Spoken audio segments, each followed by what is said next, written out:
राधे राधे दोस्तों, DS tuition वाला channel पर आपका एक बार फिर से स्वागत है। आज हम देखेंगे कक्षा 9 की गणित विषय की प्रश्नावली नंबर 11। पुराने सिलेबस के अनुसार ये प्रश्नावली 13 है। प्रश्नावली है पृष्ठीय क्षेत्रफल और आयतन। ये पृष्ठीय क्षेत्रफल और आयतन हम पढ़ेंगे त्रिविमीय ज्यामिति में। किसमें पढ़ेंगे? त्रिविमीय ज्यामिति में।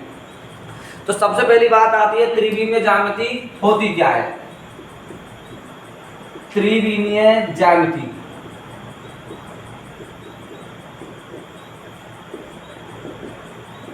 अब त्रिविमीय ज्यामिति में क्या होते हैं? द्विविमीय ज्यामिति में क्या होती है? लंबाई होती है, चौड़ाई होती है। जैसे अपन ने लिया घनाभ, घनाभ में लंबाई होती है, चौड़ाई होती है।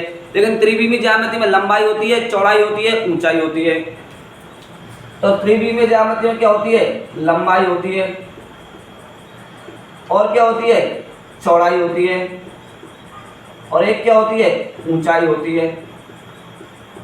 लंबाई को हम यहाँ L से डिनोट करते हैं, चौड़ाई को स्मॉल b से डिनोट करते हैं और ऊंचाई को हम स्मॉल s से डिनोट करते हैं। मतलब इसमें लंबाई भी है, चौड़ाई भी है, ऊंचाई भी है। इसमें हम 6 चीजों के बारे में पढ़ेंगे। इसमें पहली चीज पढ़ेंगे हम घनाभ के बारे में। किसके बारे में? घनाभ के बारे में। दूसरी चीज पढ़ेंगे हम इसमें घन के बारे में। तीसरी चीज हमारी इसमें बेलन है। चौथी आकृति है इसमें हमारी शंकु। 5वें नंबर पर पढ़े हम किसके बारे में? गोला के बारे में या गोले के बारे में। और 6ठे नंबर पर पढ़ेंगे हम इसमें अर्धगोले के बारे में। इन 6 चीजों के बारे में इस प्रश्नावली में हम अध्ययन करेंगे। तो सबसे पहले बात आती है घनाभ की। घनाभ होता क्या है? घनाभ को अंग्रेजी में क्यूवर्ड बोलते हैं। क्या बोलते हैं? क्यूवर्ड। जैसे हमने हमारे घर में माचिस देखी, माचिस कैसी होती है? घनाभ के आकार की होती है। तो ये घनाभ किससे मिलकर बनता है? जो घनाभ होता है वो आयत से मिलकर बनता है। किससे मिलकर बनता है? आयत से मिलकर बनता है। तो सबसे पहले हम बात करते हैं घनाभ की।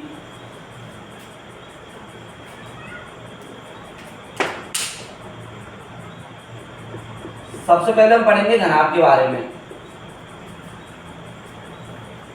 जो घनाभ होता है वो किससे मिलकर बना होता है? आयत से मिलकर बना होता है।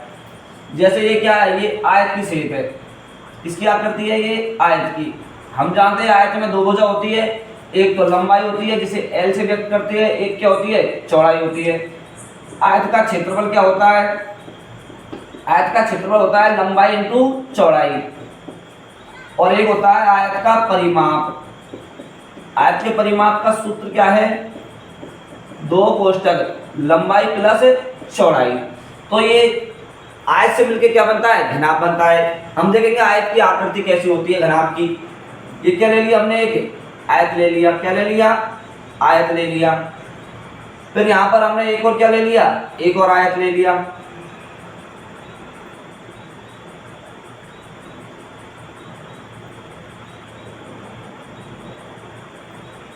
इस कोने को इससे, इस कोने को इससे और इस कोने को इससे, इस कोने को इससे।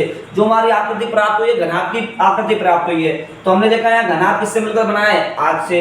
ये जो लंबाई होती है इसको L से व्यक्त करते हैं, इस चौड़ाई को B से व्यक्त करते हैं और ऊंचाई को S से व्यक्त करते हैं। किससे व्यक्त करते हैं? S से। अब यहाँ देखेंगे जो आयत के निचली फलक है ये लंबाई है, तो ये भी क्या है? लंबाई है। ऊपर की फलक भी ये क्या है? लंबाई है। ये फलक भी क्या है? लंबाई है। मतलब 4 लंबाई हो गई। ये चौड़ाई है तो ये भी क्या होगी? चौड़ाई हो गई। ये भी क्या हो जाएगी? चौड़ाई हो जाएगी। ये भी क्या हो जाएगी? चौड़ाई। ये यहाँ से यहाँ तक की ऊंचाई है तो ये भी क्या होगी? ऊंचाई होगी। ये भी क्या होगी? ऊंचाई होगी। ये चौड़ाई ये है, ये क्या हो जाएगी? पूरी ऊंचाई हो जाएगी। ये भुजा भी क्या हो जाएगी? ऊंचाई हो जाएगी। ये भुजा भी क्या हो जाएगी? ऊंचाई हो जाएगी। तो अब इस घनाभ में कितने फलक होते हैं? 6 फलक होते हैं।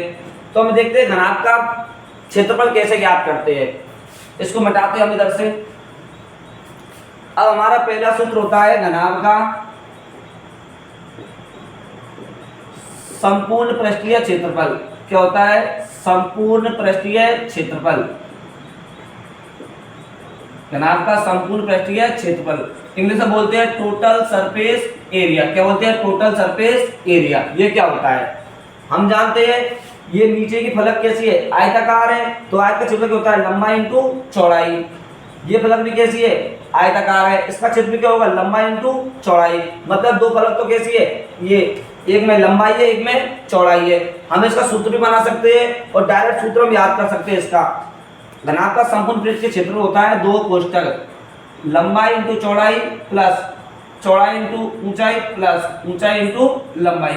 इसमें तीन भुजा होती है, एक लंबाई होती है, एक चौड़ाई होती है, एक ऊंचाई होती है। इसको दो से गुना करेंगे, पहली दो का गुना LB, फिर दो का गुना BH, फिर लास्ट में दो का गुना HL। और किससे गुना करेंगे, दो से। देखो कैसे आएगा इसका सूत्र, पहले नीचे की, नीचे के तल का ज्ञात करते हैं, तो लंबाई इंटू चौड़ाई प्लस ऊपर का तल, इसमें भी लंबाई है, इसमें भी चौड़ाई, तो लंबाई इंटू चौड़ाई। फिर हम इस वाले तल का करते हैं, इस वाले का, इसमें क्या है, चौड़ाई है और ऊंचाई है, प्लस चौड़ाई इंटू ऊंचाई प्लस इस वाले में भी क्या है, चौड़ाई इंटू ऊंचाई है।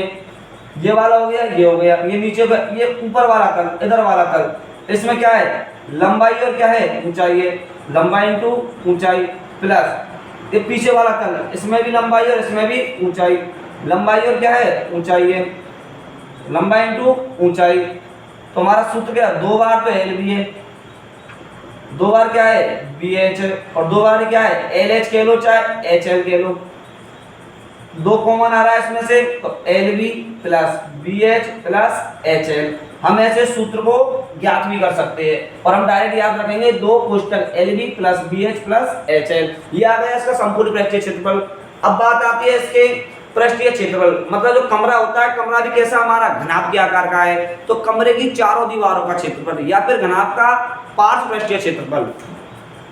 तो हम लिखेंगे इसका पार्श्व पृष्ठीय क्षेत्रफल, पार्श्व पृष्ठीय क्षेत्रफल, या ऐसे हम क्या बोल सकते हैं, वक्र पृष्ठीय क्षेत्रफल, या फिर हम इसे क्या बोलते हैं, कमरे की चारों दीवारों का क्षेत्रफल, कमरे की चारों दीवारों का क्षेत्रफल।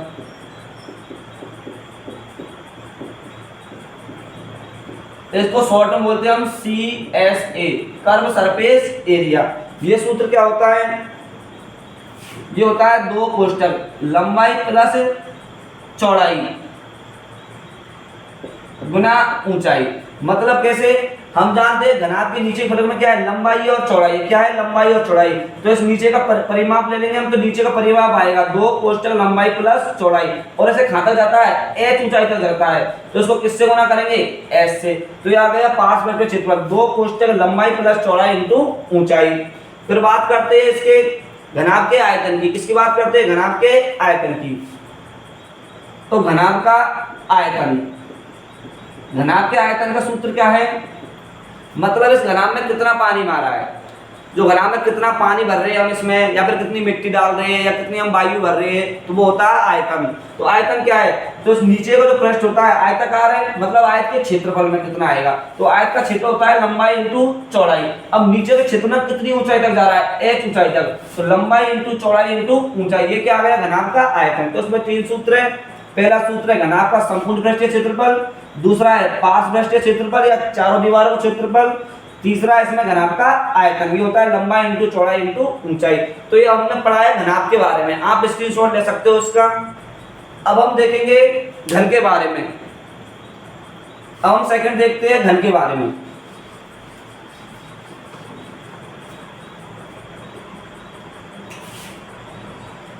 घन जैसे अंग्रेजी में क्या बोलते हैं, क्यूब बोलते हैं। क्या बोलते हैं, क्यूब। जो घन होता है जो किससे मिलकर बनता है, ये वर्ग से मिलकर बनता है। किससे मिलकर बनता है, वर्ग से। तो ये शेप है किसकी है, वर्ग की है। हम जानते हैं वर्ग की चारों भुजा समान होती है। अगर ये भुजा A तो ये भी A होगी, ये भी होगी, ये भी होगी। तो सबसे पहले बात करते हैं वर्ग का क्षेत्रफल। वर्ग का क्षेत्रफल क्या होता है, भुजा इंटू भुजा, मतलब भुजा स्क्वायर A स्क्वायर। फिर बात करते हैं वर्ग का परिमाप। वर्ग का परिमाप क्या होता है, 4 इंटू भुजा, मतलब 4A होता है। और ये दो वर्गों से मिलकर क्या बनता है, घन बनता है। क्या बनता है, घन।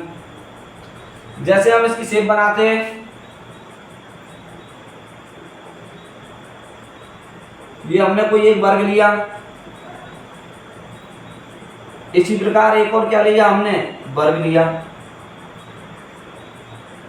इस वाले सिरे को इससे बनाएंगे, इस वाले सिरे को इससे, इस वाले सिरे को इससे और इस वाले सिरे को इससे। जो आकृति प्राप्त हुई हमें किसकी प्राप्त हुई है? घन की। हम जानते हैं घन में लंबाई भी होती है, घन में लंबाई भी क्या है? a, चौड़ाई भी क्या है? a, ऊंचाई भी क्या है? a, क्योंकि सभी वजह समान होती है, तो ये भी a हो जाएगी, ये भी क्या हो जाएगी? a हो जाएगी, और ये भी क्या हो जाएगी? a हो जाएगी। तो सबसे पहले बात करते हैं घन के संपूर्ण पृष्ठीय क्षेत्रफल की। तो पहला है घन का संपूर्ण पृष्ठीय क्षेत्रफल, इंग्लिश में बोलते हैं टोटल सरफेस एरिया, TSA। अब घन में कितनी भुजा होती है? 6 भुजा होती है, और एक फलक कैसा होता है? वर्गाकार होता है, और हम जानते हैं वर्ग का क्षेत्रफल क्या होता है? भुजा स्क्वायर मतलब a स्क्वायर। तो 6 पृष्ठ का क्षेत्रफल क्या होगा? 6 गुना भुजा स्क्वायर। कितना हो जाएगा? 6 गुना भुजा स्क्वायर या फिर 6a स्क्वायर। एक फलक का क्षेत्रफल भुजा स्क्वायर, तो 6 फलकों का क्षेत्रफल 6 इंटू भुजा स्क्वायर। इसी प्रकार इसका क्या निकालेंगे? वक्र पृष्ठीय क्षेत्रफल। क्या निकालेंगे? वक्र पृष्ठीय क्षेत्रफल। तो घन का वक्र पृष्ठीय क्षेत्रफल CSA, कर्व सरफेस एरिया। अब कर्व सरफेस एरिया मतलब वक्र पृष्ठीय क्षेत्रफल क्या होता है? कमरा अगर घनाकार है तो उसकी चारों दीवारों का क्षेत्रफल, मतलब इसमें 4 साइड, 4 भुजा आएंगी। कितनी भुजा आएंगी? 4। और हम जानते हैं एक भुजा का क्षेत्रफल क्या होता है? भुजा स्क्वायर। तो 4 को कितना हो जाएगा? 4 इंटू भुजा स्क्वायर। तो ये आ जाएगा घन का वक्र पृष्ठीय क्षेत्रफल 4a स्क्वायर, यानी 4 इंटू भुजा स्क्वायर। फिर बात करते हैं हम घन के आयतन की, मतलब इस घन में कितना पानी डाल सकते हैं। तो नेक्स्ट बात करते हैं घन का आयतन। घन के आयतन से क्या से मतलब जो घन की नीचे की फलक है वो कैसी है? वर्गाकार। वर्ग का क्षेत्रफल क्या होता है? भुजा स्क्वायर। क्या होता है? भुजा स्क्वायर। इसमें कितनी ऊंचाई तक जा रहा है? h ऊंचाई तक, और यहाँ h का मान कितना है? a स्क्वायर इंटू a, मतलब घन का आयतन कितना हुआ? a क्यूब, मतलब भुजा की घात 3। तो घन का आयतन क्या है हमारा? भुजा की घात 3, या फिर क्या बोल सकते हैं इसको? a cube. इस प्रकार हमने पढ़ा घन के बारे में। अब हम देखेंगे नेक्स्ट वीडियो में बेलन के बारे में, शंकु के बारे में, गोले के बारे में और अर्धगोले के बारे में। अगर आपको हमारी वीडियो अच्छी लगे तो लाइक करें, कमेंट करें, चैनल को सब्सक्राइब करें। धन्यवाद। राधे राधे।